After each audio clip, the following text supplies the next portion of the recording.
Okay, today I was given the role of talking about one of the rating tools that we use in Australia called Neighbours. I'm going to talk about that briefly, and I'm going to then give it some context so it really has some meaning for you in the audience. In Australia, we have two major sort of rating systems. One is the Green Star rating system, which traditionally has focused on more new design or design of new buildings, and Neighbours, which is an operational rating tool.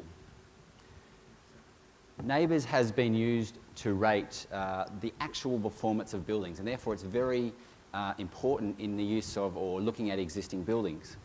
It's tended to focus on energy traditionally, but it also has branched into being able to use to rate the water performance of a building, indoor environment quality. As you can see there on the slide, it's actually used in offices, in homes, in hotels and retail. One of the important things that also it allows to be done in commercial buildings is you can actually rate the performance of the base building, so the building owner, versus the tenant. And that also gives you a mechanism for doing programs with the tenancies, which I'll talk a little bit more about later. Neighbours is going to be expanding. It's also looking into other rating tools for data centres, for transport, and then the other uses you can see there on the screen.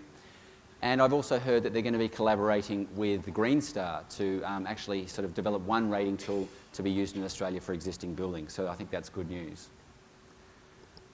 How is the rating made up? Some fairly simple information about the annual energy bills, the floor space, also the operating hours, occupancy levels, and it's also adjusted for climate. So a 4-star building, say down more in the southern part of Australia, say in Melbourne, can be compared to a 4-star building, say in Sydney or up further north in Brisbane. Neighbours has, the Neighbours scheme has been around since about 1998-99, and you've seen this gradual take-up by the industry in a voluntary capacity. And I think this is a fairly good story to tell. You can see that now in Australia we almost have 50% of buildings being rated using the Neighbours rating scheme, and that's been a voluntary approach so far. And look, there's a number of reasons for that, and I don't really have time to go into those, but one of those has been that Australian property industry has been institutionalised for many years and is very used to competing against each other for, those prime tenants. Now, energy efficiency was integrated into the Property Council of Australia's rating scheme for premium buildings, for A-class buildings, and that's also helped to drive this market for rating existing buildings. After that, you can see that there's also some more regulatory approaches in Australia. We have the NGER scheme, the National Greenhouse Energy Reporting Scheme, and that's really a reporting framework. We also have the Energy Efficiency Opportunities Act. And so these two are complementary. One is obviously reporting on the actual performance of the building. The other one is forcing large companies to report on their energy efficiency opportunities. That has then led more into, specifically for buildings, and this has only been started since the 1st of this month, is the Commercial Building Disclosure Project, CBD. And at the point of sale, the ratings of those existing buildings now have to be disclosed, and in any advertisements for that space or that building, they have to also disclose the energy performance of that space. That's all, I suppose, really good to have a rating tool that allows you to rate existing buildings, but it really needs to be put into context, and I suppose that's the role of the city, or what I see the role of the city to do. In 2008, the city developed up a major strategy called Sustainable Sydney 2030, and it could really be summarised down into 3 words, being creating a Sydney that is green, global and connected. Like many cities, it has some pretty hefty greenhouse gas targets, and as we can see here, 70% reduction by 2030 based on 2006 levels. We did some work about how we could actually get there, and these are the kinds of actions that the city could undertake, and I don't have time to go into those today, but I suppose needless to say that we've done some of that initial analysis. Like many cities, we also have a series of programs. The Better Cities Partnership, which is being established at the moment, and I think these kind of programs are vitally important for cities to focus on reducing the energy consumption, the demand side of the existing building equation. We're also working, I mean, I know there were some comments yesterday about council, or cities working with their state and federal counterparts. I think, look, it's not working too bad in Australia. There are some faults, but what we try and do is aggregate and use the programs that are developed by the state and help to implement those into the city. And you can see some of the programs there that the state actually implements, and we help to deliver on the ground. One of those programs, or one of the programs that the city's developed that I think is of real interest, and I haven't actually seen in a lot of other places around the world, is this is City Switch, which was developed in Sydney and has now been taken nationally. The real driver for this is that tenants can use up to 50% of the energy in a commercial building, yet they have a very fast turnover rate compared to base buildings, and therefore they're an ideal sector to try and work with to reduce the existing energy consumption in buildings. And also we have a neighbours rating tool which allows us to rate these existing tenancies as well. So if you want to know more about that, there's a City Switch website.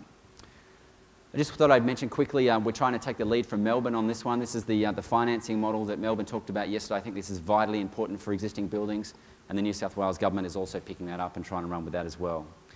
But really the big elephant in the room, and for Sydney, is that 80% of our emissions comes from coal-fired power. Now, with these hefty targets of 70% reduction, if we just looked at the building demand side equation and what we could do on the demand side, we might get 30, 40% reduction across the board, maybe in our cities. But we really need to go deeper than that, and so we started to look at how do we actually green up the supply of energy into the city. Existing energy supply loses about 70% of the energy on its way to getting from the coal-fired generator all the way into the city. Very, very inefficient. 2/3 of the heat's thrown away into the atmosphere. What we're suggesting is that we implement a series of tri-generation units within the city, this time powered by natural gas, this time capturing the waste heat and utilising that in the building for heating and cooling, and also producing low greenhouse energy as well, or electricity. We went through a process, a master planning process. We do a floor space census every 5 years. We have very accurate data on the amount of floor space in the city, so we could develop an energy use model for the city and determine exactly how much of that energy is being used for heating and cooling within the city. All that research and work has meant that we've come up with a solution for the city, and this is a district-based solution, and I was happy to, Copenhagen and also Berlin, sort of taking these approaches, and we're really trying to learn from them. This is this is an economically viable model. We have done this process with the energy retailers. They have used their economic models to develop this and to say whether this is actually viable in the city, and now we're going into the process of actually implementing this. This is just a graphical representation of the greenhouse intensity of the city before Trigen and then after Trigen. Before Trigen and then after. So a significant cut in greenhouse gas emissions, the single biggest action that we can take with existing buildings in the City of Sydney. It's also, I talked about the economics. We've done the studies, we've had this independently verified, and as you can see, energy efficiency is always the number one. Cheapest thing out of the blocks, got to do energy efficiency. But what was quite surprising is that this district space scheme was the second cheapest option that we could see that was viable in the city. All the way up to, and black coal with carbon capture and sequestration obviously being the most expensive option. We've complemented that. It's not just one project. We're actually looking at several components as a green infrastructure package. Tri-generation, which we've just talked about there. We're also doing a renewables master plan. We're also looking to convert our waste into a synthetic gas that we can then use in our tri-generation plants, because we appreciate that using natural gas is not the end point. We need to generate renewable gases to feed into the system. We're also taking a recycled water approach as well. If we're going to be digging up the streets and putting insulated hot water pipes in the ground, we should use that opportunity to also include recycled water pipes and be able to provide those to the buildings. So what we're trying to do is green the supply coming into those buildings to complement the demand side programs that we're running in the city. This is a picture just, will be under the ground, several different utilities running under the ground together. And the city's trying to lead by example by doing its own projects. This is Town Hall on the left and supplying heat and energy to the surrounding buildings. We've also done the demand side work as well. We've reduced about 17%, and we have current tenders out for a performance contract to take that for another 20% down in both energy and water. We also have a renewable energy fund as well. So we sort of have a three-pronged approach for our own buildings footprint, And our renewable energy, this is 12.3 million Australian dollars, so I think that's about 100 million Hong Kong dollars, something like that, to implement. So taking this three-pronged approach and trying to lead by example. Finally, then how are we going to implement this? Like many cities, we actually did some analysis and found that 65% of the space in the city is actually owned by only 13 property owners. So we're working closely with these through our Better Cities partnership to get those pre-commitments to connect up to this green infrastructure and therefore have a business case for implementing into the future. So just in closing, I think, look, the story really is that you've got to make meaning for your cities through that vision planning. Targets are really important. Tools like Neighbours are vitally important to see progress towards those targets, but by creating markets and programs as well. And I think this needs to be complemented by a green infrastructure approach. And finally, I suppose the barriers to this are not technical, but regulatory mindset and vested interest. Thank you. Marjorie, George, distinguished guests, ladies and gentlemen. It is my pleasure to share with you the Hong Kong Housing Authority's experience in green procurement through design. For those of you coming from afar, I would like to explain a bit more about what is Hong Kong Housing Authority.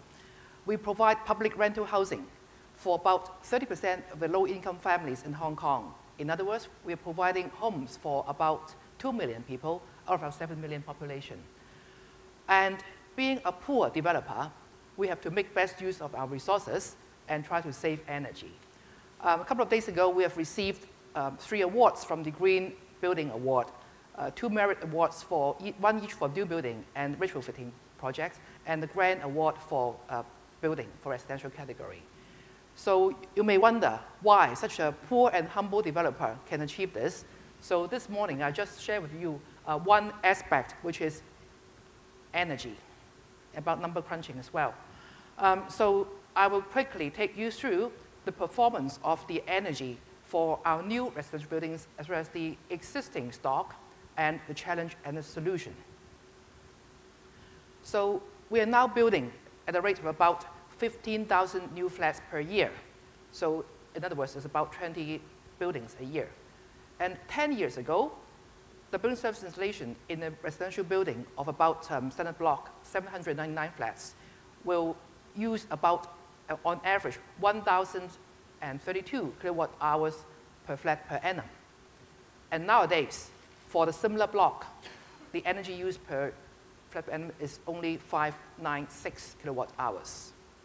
So what have we done in the past? And look at the share of the energy distribution.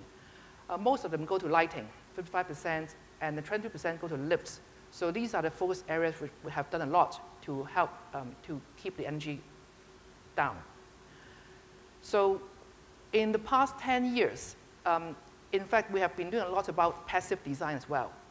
But if we talk about the measures to save electricity, we have optimized the number of lifts and the capacity. And we employ lightweight lift car decoration, employ high-efficiency T5 resin tubes. We employ high-efficiency electronic ballast, and we adopt a 2-level lighting system. So this is on the energy side. I won't talk about the other passive design measures as well. So we thought we've done a lot of useful measures to reduce energy. But in 2008, we have a challenge. And at that time, we have the mandatory implementation of the barrier-free access, and that requires 85 lux in the common areas for needy people. Now, so we have reduced it to about 50 or 40 lux, and we have to face the challenge of increase to 85. So what do we do?